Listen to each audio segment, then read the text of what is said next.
since been a fan of the literary output of the Association of Cricket Statisticians, ACS, way before they agreed to publish my book on Edwin Smith a few years back. Their titles are generally on players whose careers have not necessarily seen them playing at the highest level, but whose lives and exploits are worthy of recognition for all that. So it is with Brian Sellers, a man who was not in the top rank of cricketers, ending his career with a batting average of 23 after 11 seasons, with just 4 centuries. Yet, like Arthur Richardson, his Derbyshire counterpart in the 1930s, his contribution to the county's history should be measured in more than runs in a scorebook.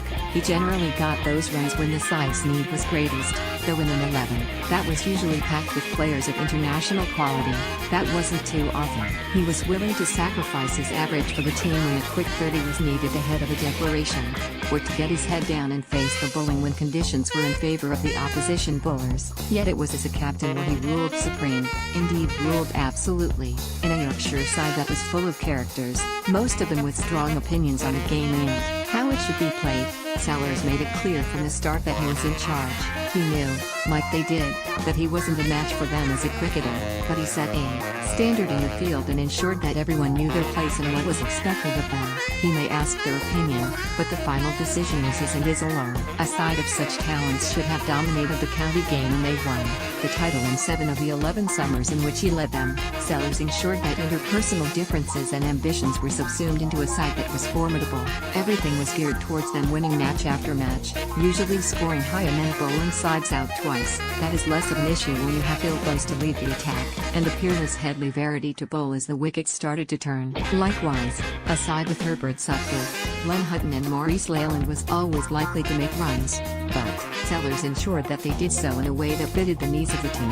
He does not come across as an especially likable man. He was forthright, boorish even, with a need to be the center of the attention in social settings. One is left with the impression that he was respected, rather than liked, but that probably didn't worry him too much. In 1946 he was Yorkshire captain, then helped to select the England side to tour Australia, on which he reported for the Yorkshire Evening Post. It was a bizarre turn of events, perhaps propitious as it turned out, as he became chairman of the county club from 1959-72, heavily involved in the departure of county legend Johnny Wardle in 1959.